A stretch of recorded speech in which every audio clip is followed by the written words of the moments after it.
Welcome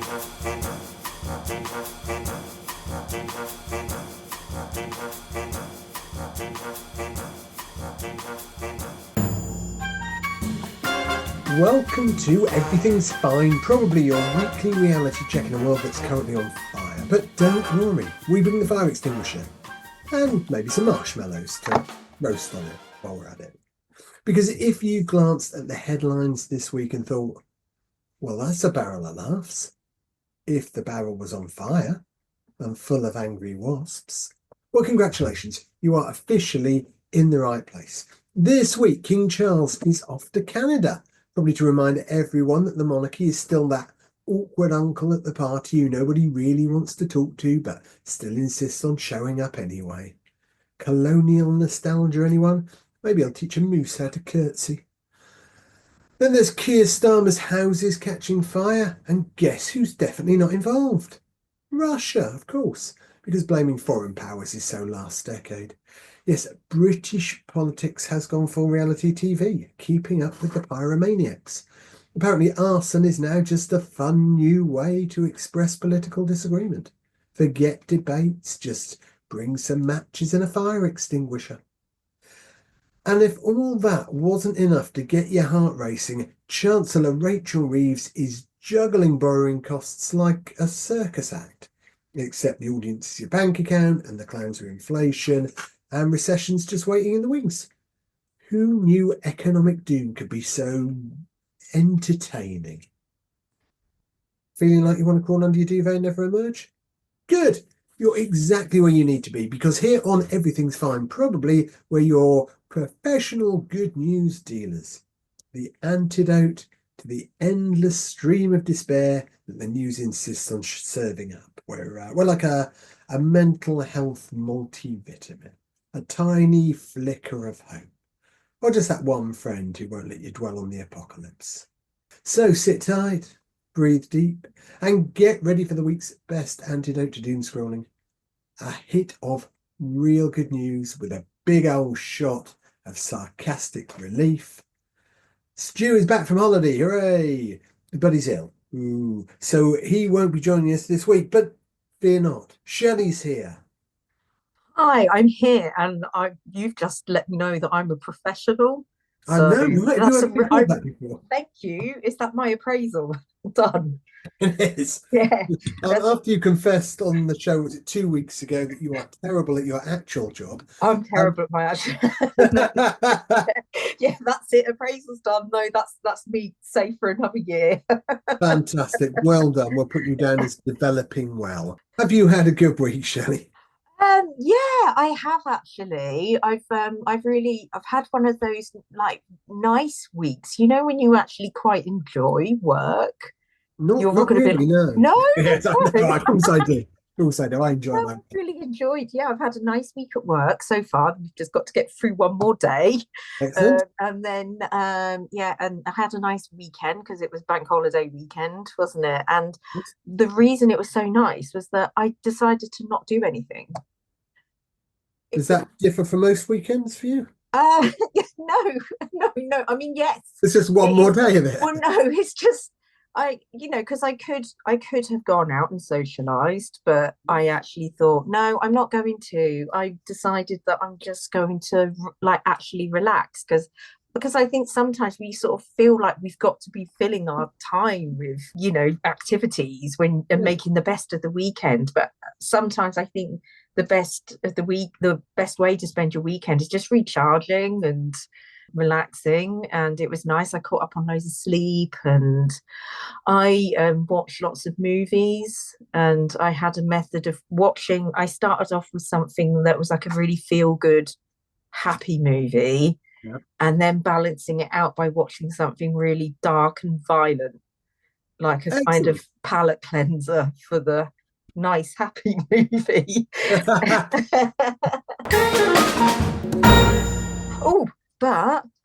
Yeah.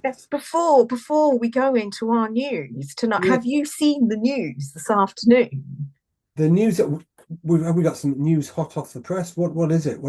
Is it good news? Is it bad news? What have we got? Well, I think it's good news. So a US federal court has blocked President Donald Trump's sweeping global trade tariffs. Did see that. I mean, I saw also they have immediately appealed. I think it took them 3 minutes to Well, appeal. it's going to Supreme Court on Friday, Mm. but it's still pretty hilarious. I mean, it is very funny, and I think it is I also mean, hopefully a it's not. timely reminder that just because you're in office, you can't just do what the hell you like. Yeah, There are I'm, laws that have to be but followed. but I suppose it's not funny though, because you've got to think about all the hard work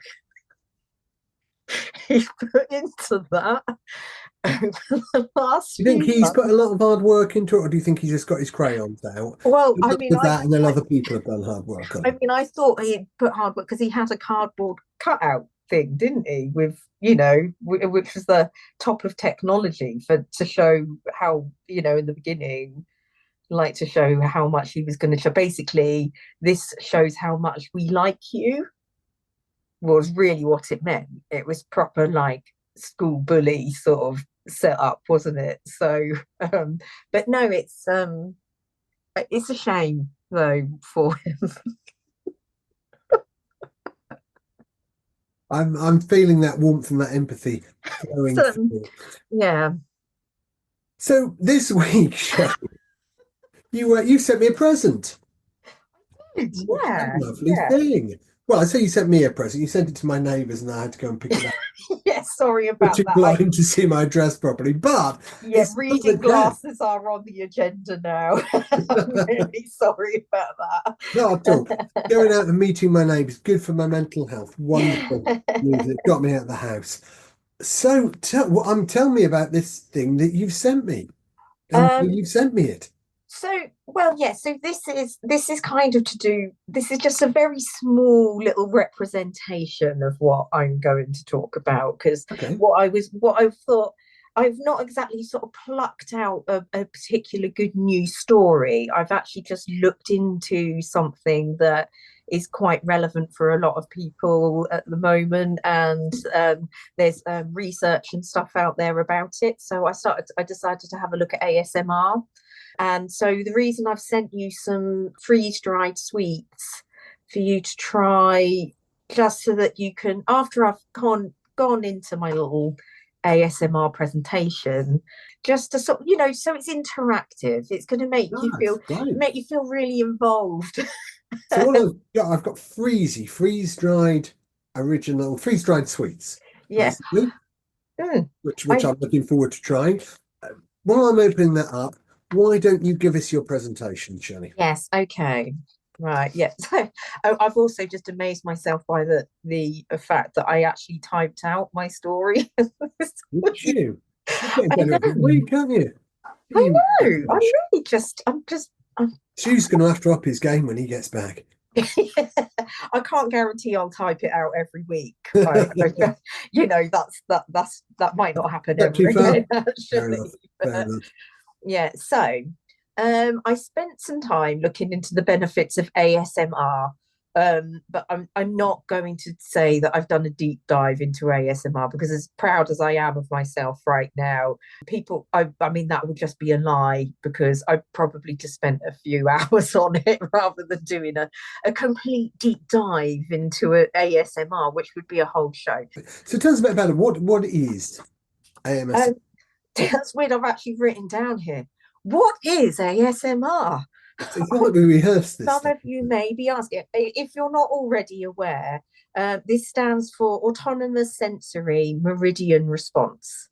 So this is broadly described as a tingling sensation that starts at the top of your scalp and moves down the spine, which leads to a feeling of relaxation and well-being. So when a person is exposed to the right ASMR triggers, it can activate part of the prefrontal cortex that deals with social behavior and the reward system of the brain. So even though I've like typed this out, I still can't speak. You chose me well, didn't you? You I really did. did. And we Yeah, should probably have gone through a more extensive interviewing process, something like that, yeah, not just rather a than just we're doing a dropping pod. Shelley a message and going, "Are you busy on Tuesdays?" So ASMR content can replicate the feelings of bonding or satisfaction, or leaving you feeling positive and emotionally satisfied. Okay. So the reason I found an interest in ASMR is due to years of living with, well, crippling insomnia. And I'm not being dramatic when I say it was crippling. I can safely say that, yeah, I probably lost a few years of my life actually trying to deal with it. And it was, you lose it because you're just constantly in this sort of exhausted zombie like state, and you're still pressured though to try and function and go to work and do a lot of the things that you're supposed to do, and it really impacts your physical health, and and it sort of had an impact on relationships. I mean, I even lost a friend over that period. And also my career, it really made things difficult with my job as well. So not being too bleak though, because I have actually sort of managed to come through the other side of that, and I'm actually in quite a good place. So I'm one of the lucky people in that sense, but I can still have like little periods of time where I think, oh, I could just slip back into that if I wasn't too careful. But I suppose I've learned lots of techniques, and with the help of a lovely therapist though. So that's probably one thing that makes me a lot luckier. But she did not tell me about ASMR. ASMR is something that I discovered for myself. So, So so with a condition like yours, then, how does ASMR help? it just really relaxes you. Okay. So I mean, I just found it like a distract. So going to bed would be this very stressful time in many ways, because the anxiety of thinking, oh, I'm not going to be able to go to sleep, or if I do go to sleep, I'm not going to be able to stay asleep. And then all the thoughts that then are in your head, and especially if you've got to get up and go to work the next day, that's just a horrible feeling. Like time has never gone so fast. The other weird thing that I would experience with being awake all night is actually getting hungry, because you've then gone for like, it's probably been like 7 hours or something since you last ate, 7 or 8 hours, and you're not normally awake, so suddenly you're awake to feel the hunger Yeah. that you wouldn't normally feel because you're sleeping. And yeah, I actually just started to find some, so there's videos that are, you can get available. There's lots of YouTubers who are out there who are sort of willing to provide you with this experience. And actually, it has been around for quite a few years. So this is something that I ended up just sort of trawling through. I think I actually found it with, like on Reels, if you're on like Instagram or Facebook or something like that. I think weird like ASMR ones, because they kind of get thrown at you as suggestions. Yeah. So it was odd little things that started being thrown at me, and I actually just suddenly thought, why do I keep watching this?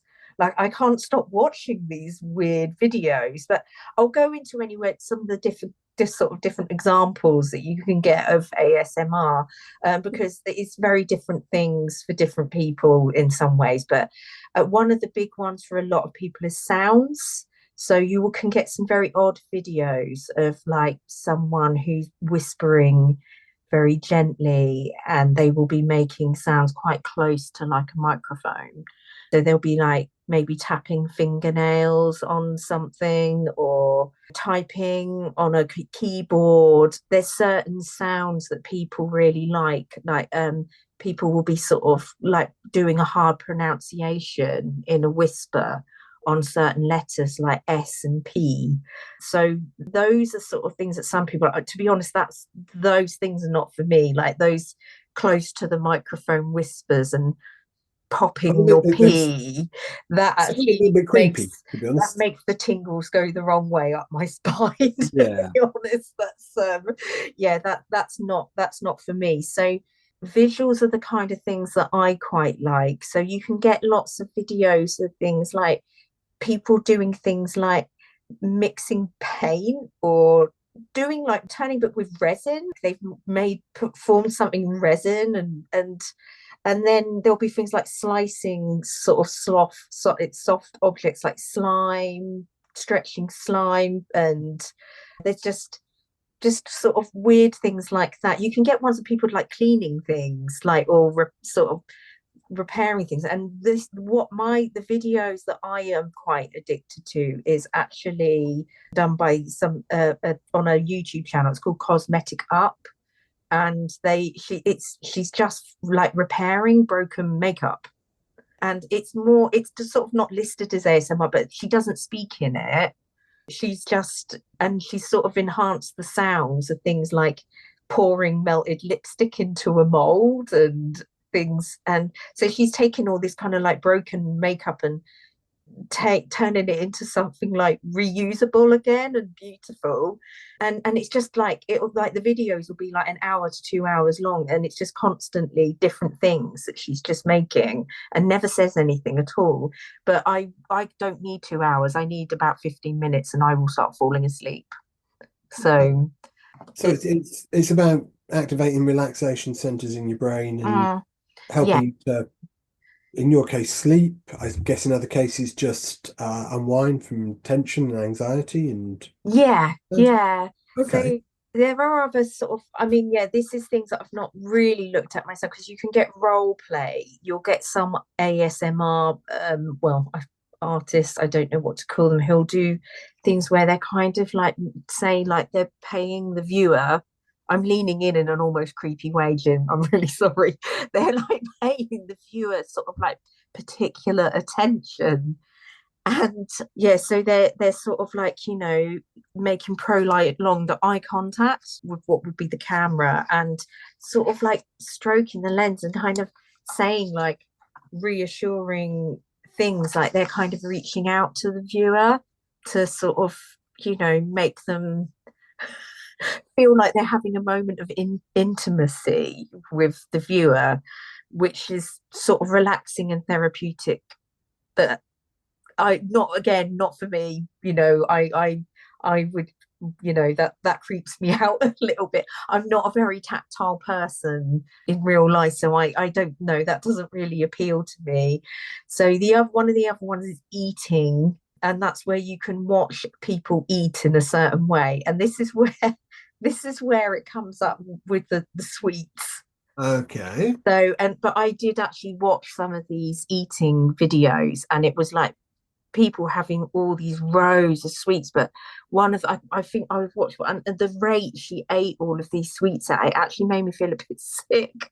Because I was like, oh no, I could not eat all of those sweets. And she's just popping them all into her mouth and just sort of, oh, it was just, yeah, that was just, again. So I suppose I've got a very niche, like small little window of ASMR that I like. Well, I hope I'm not going to have to pop all of these sweets into my mouth frequently. A few of them. I found it interesting what you were saying about the leaning forwards, almost touching the Mm. screen, soothing. Because certainly the last time I had some therapy for depression, one thing they talked about was my lack of ability to self-soothe, and that for me sounds like it's a sort of attempt almost to reach out and soothe you. Yeah, I mean, I suppose it's a bit like, have you ever had Reiki? I haven't, no. No, I mean, I had it before, and it's the weirdest thing, because sometimes it's almost like they don't, like, she didn't always touch me, but I remember when I had a tooth extraction, and I kind of couldn't lose because it was a horrible tooth extraction. Like the dentist, like, oh no, it's traumatizing. The dentist, like, the tooth broke as he was pulling it out, and even though the tooth had gone, I could still feel the pain. And it was weird when she did it. She put, because it's sort of like they use, I don't know, just energy around you to sort of make you heal you. But she put her hands either side of my face. And on the side where my tooth had been pulled out, her hand went really hot. And I could actually feel it heating up, because her hand was cool on the other side. And then it was getting hotter and hotter on the other side. And then she felt it because she was like shaking her hand afterwards. So I don't know what science is for that. I cannot explain, but that's actually just what happened though. So I looked into what's sort of been said around ASMR, because because like psychotherapists and things like, they're actually starting to build research, because there isn't actually anything out there to say we can use this as a form of therapy. So you've got people who are kind of saying, yeah, I really like doing this. This actually helps me, but there isn't anything to kind of, I suppose, quantify it and, a way saying it works in this way and this is the method we will follow and this is why we can now use this to help people. So in some of the research, though, they've been finding that not everybody responds to ASMR and they have different levels that people respond to. So I was trying to think, I'm not sure that I completely get I think the full tingle, or if I do, I'm not sure if I'm always noticing it. But apparently there's certain personality types that seem to respond to it more. And those people tend to be open and conscientious, but also neurotic. Let me in to see why this works for you so well, Shelley. Yeah. Yeah, but but there is actually ongoing research about it because they feel like, potentially, I think they are seeing that this could be used in a kind of CBT sort of way because what it's doing is teaching people self-soothing and, self-relaxation. So they think that, there is some room for it, but obviously it's got to be researched more and backed up. So absolutely. But for anyone listening, so if you have conditions like insomnia, anxiety, depression, get yourself online, maybe have a look at ASMR as a potential way to help. And also get yourself some freeze-dried sweets. So let's give these a try. What do we now do? Well, obviously we eat them, I get that. But guide me through this part. Yeah, so well, it's really, if you want to be weird about it, you're probably going to have to get quite close to the microphone. Or what have you got? You appear to have a delicious freeze-dried flump. I have a freeze-dried flump. Can you pop that P at the end? Flump. You want me to pop it? A freeze-dried flump. So, is anyone getting a tingling sensation? do I pop it in whole? Do I? Well, I think crunch it halfway down. It didn't want to crunch. It stretch. It's not. So it's just really insanely chewy. It's not. It's gone like a piece of plastic in my mouth. I'm not sure a flump is ideal for this. I can't eat that. I'm really sorry. Okay, let me try something. Maybe that one was a bit ambitious. Let's go for something a little smaller. No, I'm very, very fond of these. Squashies. A squashy. Indeed, I was eating double dip squashies but not just squashy. earlier today. But I'm saying no, it's an unsquashy squashy. I don't know if the mic can pick this up, but that's the sound of a squashy being tapped on the desk. It's, as you can hear, it's not squashy. I'm going to see if this is actually biteable. That is very crunchy. Yeah. So am I supposed to be getting a tingle? Am I supposed to be making it's people tingle? It's meant to be more for whoever's listening, really. But is this giving you a tingle? Well, I actually can't hear it. I mean, I'll I don't know though. It might be my.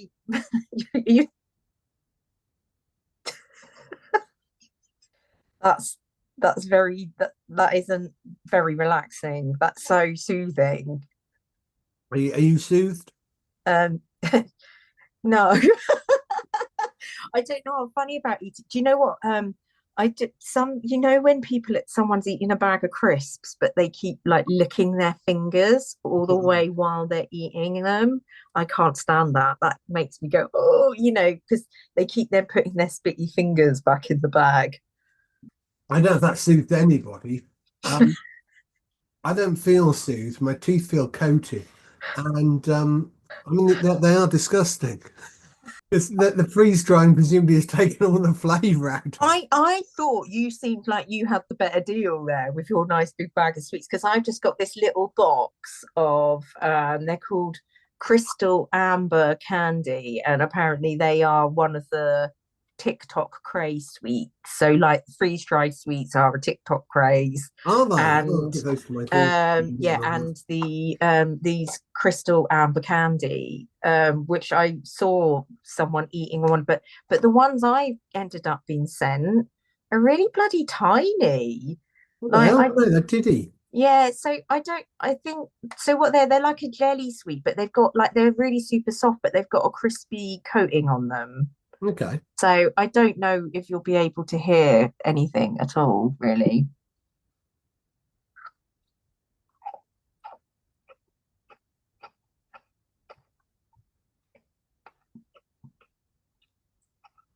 It tastes like plastic. I mean, I can hear it. I don't know if I feel soothed exactly. It disappoints. I don't know. This looks like it might be great. And this feels a bit weird and fetishy, this bit, to be honest. Oh, that's so sweet. That's like ridiculously sweet. It must be about like 500% sugar, if that's possible. And look, it's something a little bit different. That was nice. So ASMR, something good in a Mm. world that, well, we sometimes need calming and soothing and all of those good things. And actually, I know from experience that Mm. it's something I always find particularly easy to do. So another thing that maybe helps us along the way, and that's Yeah. fabulous. Thank you, Shelley. I'm gonna continue, I think, down the feeling better route. Try and follow that. Well, I'm going to do it in my nerdy sciencey way that I like to do it. You've gone down the more sort of alternative route. I'll go more down the nerdy sciencey route because there's been some big medical news from Nottingham this week, where scientists have invented a brain tumor test so fast and so clever it's probably already applied for Mensa. This new tool, Oh. they've named it Robin. Presumably not after Batman's useless sidekick. And it can diagnose brain tumours during surgery in under 2 hours. That's faster than most Oh, people's delivery order on a Friday night, isn't it? yeah. I mean, so what that's like instead of them having to sort of wait for things to go to histology and come Absolutely. back again. Yeah, so traditionally, if Oh, doctors, as you probably know, if they suspect a oh, brain tumour, they remove a sample, they send it off for detailed genetic testing. That can take up to 6 weeks. And that's 6 weeks of anxious waiting and delayed treatment and politely nodding when people say, just stay positive. Robin uses a type of nanopore sequencing, and it looks at the tumour's epigenetic signature. So basically, it's like molecular fingerprinting. It's so precise, it can offer reliable results in the operating theatre before the surgeon has even had time to finish the sandwich. Or more importantly, while they're still deciding how much tissue to actually remove. that's good. It's very good. Hmm. Dr. Simon Payne, one of the consultants involved, he called it a game changer, and that's not just medical PR. They've got a 90% match rate to the original diagnosis and 100% success in those first 50 test cases. So, yeah, it's good. And actually, the cherry on the craniotomy, it's not only faster and more accurate, it's also cheaper. Professor Matt Luce, yeah, really, no jokes there. He says that the next goal is to roll it out across NHS hospitals, if any of them are still standing. So if you ever do, What's NHS? you remember that? Wasn't that and isn't that from the olden days? No, 10 years ago. So if you ever do find yourself in an operating theatre, let's hope your surgeon's armed with Robin. Not just a Google search and a gut feeling. There you go. Sort of additional appointments, like appointments. So it's like, you know, when I was talking about what was it that I was talking about last week? Sustainability Yes. in healthcare. This would actually be one of those things that I think would count as sustainability because Absolutely. It's taken so many yeah, steps out of the process. yeah, yeah. And absolutely in terms of, well, if you can get treatment 6 weeks earlier than you might have done, Oh, hopefully that treatment might just be a little bit less severe, survival cases that much better. And honestly, I can't imagine what it must feel like to sit and wait for 6 weeks for your test result to come through. yeah, it's because it's not like you can really. It's one of those things where I think people will just be like, try and take your mind off it. Yeah. And I think I've even sort of probably, seeing being guilty of saying things like that to people in certain, not in that precise situation, but because you just don't actually know. There isn't really any way to kind of, take the sting out of that situation, really. So it's Absolutely always no you're going to be situations there. constantly. It will be constantly on your mind. You cannot. Yeah. Yeah. So yeah, that's brilliant. So fabulous thing. Well done to the University of Nottingham and the scientists there. Oh, it's just made me realise I forgot. I forgot to I did wonder, look I further. wasn't going to bring it I up completely because forgot about the University of Bath. I'm really sorry, University of Bath. But again, up your game. I mean, well, listen, we go around looking for good news stories, proactively doing it. It's not our fault that the University of Bath aren't cropping up, is it? well, if they, manage to get a Roomba to diagnose brain cancer, I mean, there's a use for a room, but absolutely. yeah, Never mind taking a laser pointer around for a cat, yeah, or or acting as a just film projector. I think I it can just think be a there's bigger Hoover. things you could do. We don't really need Hoovers to do anything else. But it's given us something to talk about for a few weeks now. So we've done surprisingly well off of that one. Probably better than most other people, let's be honest. Let's do some environmental news next, shall we? We like environmental news, and I think, as you said before, there's a surprising amount of it around. So this time out, good news for Europe's seas, and bad news for anyone dragging massive nets across the ocean floor like they're hoovering up the last bits of biodiversity.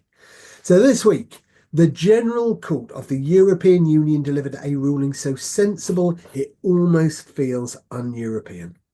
The court confirmed that marine protected areas, or MPAs for short, must be actually protected. How about that? That means no more bottom trawling. That's the fishing practice that's like doing a home renovation with a wrecking ball and calling it subtle. And let's hear bottom trawling. It sounds less Bottom like a trawling. fishing method and more like a very awkward Tinder date, It doesn't makes me think about, if a cat has worms, it's it? like dragging its butt Oh, along he's the floor. bottom trawling Yeah. again. Dog. The reason that a court have had to rule this is because a German fishing group had challenged conservation measures in part of the North Sea, arguing that being told not to destroy marine life in a protected area was somehow unfair. That's not fair, is it? Is not. Bless them. Yeah. Anyway, the court disagreed and they firmly rejected their legal challenge faster than you can say marine biodiversity. John Condon from environmental law charity Client Earth called it a critical victory for marine conservation. And let's be honest, when you consider the state of the oceans, critical could be an understatement. We're talking about a method that rips up the seabed, kills everything in sight, and still somehow happens in areas with the word protected in the title. I mean, frankly, if your fishing technique involves bulldozing a delicate ecosystem, maybe you shouldn't be surprised when people say, Mm. do you mind not doing that? Yeah. Especially when it's called bottom trawling. I mean, come on. It's hard to have a serious environmental conversation when it sounds like you're fishing with your butt, isn't it? Anyway, the weird thing with this ruling is we already had rules to stop this. We just had to actually use them. We didn't have to reinvent the wheel. Just stop parking a bulldozer on a reef. That's really all you do. And in case you're wondering whether this is just legal S for eco nerds, no less a man than David Attenborough himself has been sounding the alarm. His new documentary, Ocean, shows the brutal impact that bottom trawling is Mm. stark detail. And quite frankly, if Sir David tells you to stop doing something, your only correct response is yes, immediately. Yeah, he's quite a pure soul, isn't he? You know, I he's don't know. I worry what we do when we don't have David Attenborough anymore, quite frankly. I'm not mowing my lawn at the moment because David Attenborough's asked me not to, which is see, when frankly the I best asked you not excuse in the to, world. you said, "Oh, well, I need to mow it because it's No, getting that was too Steve. long." Steve's mowed his lawn. It's not me. I reckon Mine is all I still had done unmowed. both with the same brush. I did pressure wash my patio, but that's different. Yeah, Anyway, that's okay. I don't know what kind of ecosystem your patio has. So. well, the amount of moss that was growing on it, probably a fairly lively one, but there we Um, meanwhile, back in the world of bottom trawling, scientists like Dr. Jean-Luc Sollant from Blue Marine, they're calling on the European Commission and member states to ban trawling in all MPAs because, fun fact, protected areas shouldn't really mean lightly regulated seafood buffet. So with the European Oceans Pact coming up, this ruling actually gives the EU the perfect chance to show real leadership on marine protection, not by just talking the talk, but actually walking the trawl net far, far away from coral reefs. Reefs? Reefs. So, in conclusion, the EU has the laws, the science, and now a court ruling to back it up. So it's time to stop dragging their feet and their bottoms across the seabed and protect the protected areas. Let's talk about something else that has received, I suppose, that form of protection this week. This time from our favourite president, Donald Trump. Trump again. Oh, if you would try to ask someone how to get to Sesame Street in the very near future, I can see the pride in your eyes. They wouldn't have been able to answer you because it wouldn't have existed. What? I know. Oh, Donald Trump has tried to end Sesame Street. Is this for real? yes, he Donald Trump has tried to rid the world of Sesame Street. Is Um, it because he suspects that the Count is an illegal immigrant? the Count is just an immigrant, and I think that's all that matters, That's really. bad enough. He's not American. Gotta So, go. but because this is a good news podcast, well, I'm able to tell you that Netflix have announced that they will be rescuing Sesame Street and taking it over to the streaming channel. So the problem started, I think it was actually last month when Donald Trump signed an executive order to pull funding for PBS and NPR, which is kind of like the US equivalent of BBC, really. So, and of course, it would be him because he is the cause of everything, really, isn't he, at the moment? If Donald Trump wasn't involved somewhere, did it actually happen?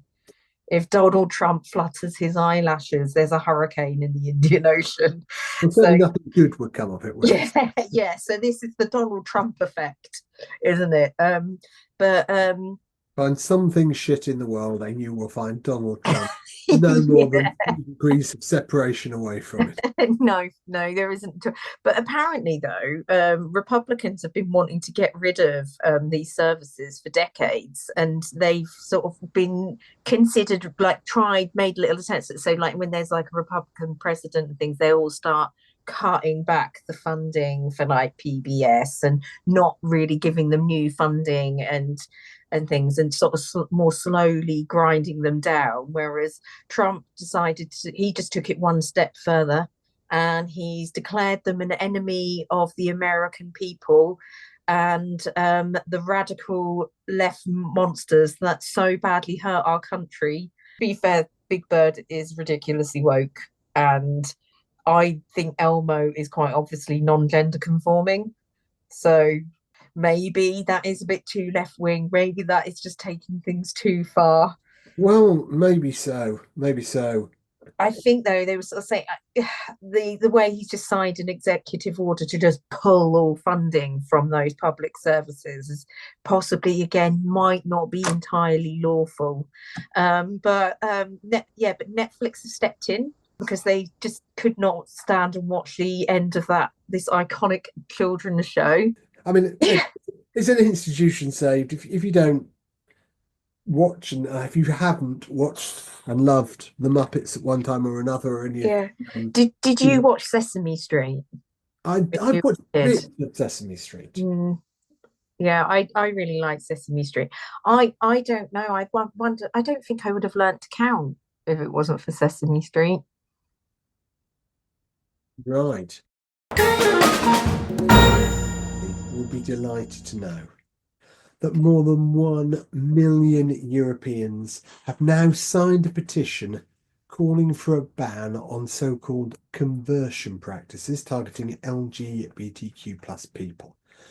That's right, this kind of thing that claims to correct someone's sexual orientation or their gender identity as if it's some sort of glitch in the matrix.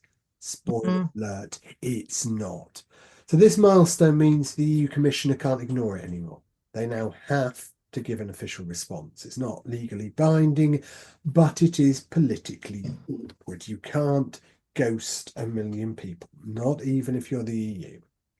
So the campaign has support from celebrities like singer Pierre Demir, Belgian pop icon Angélie, and even former French Prime Minister Gabriel Attal, which makes it the rare petition that's endorsed by both chart toppers and actual heads of state.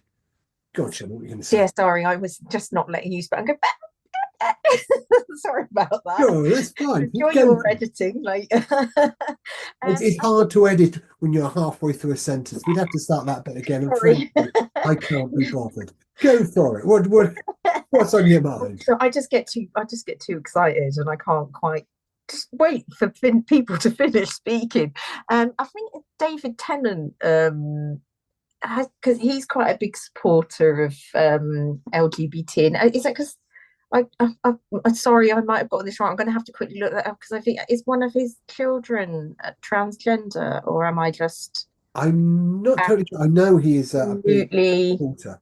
I'm not sure if that's where it comes from. Just while you're checking that out, I think Yeah, I it's a just because brilliant you thing, might 'cause not even. this campaign was launched by a 21-year-old student, Matteo Gargiulo. I'm sorry to Matteo if I'm not saying that right, but basically he just wanted to get people talking, and so they did. It's hit 1 million signature goal, just under the wire. The deadline was this Saturday, and that kind of feels cinematic, doesn't it?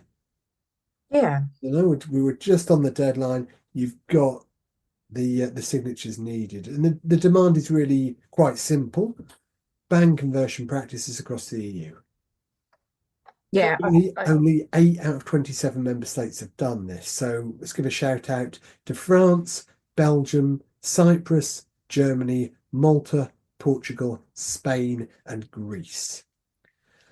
That leaves 19 where these practices can still happen, despite the United Nations already calling them what they are: discriminatory, humiliating, and a violation of bodily integrity.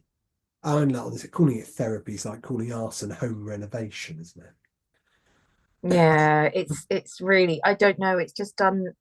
I don't know, I'm just finding it quite uncomfortable at the moment. Like there seems to be this um just almost some sort of it's become a bit acceptable to challenge people about it again.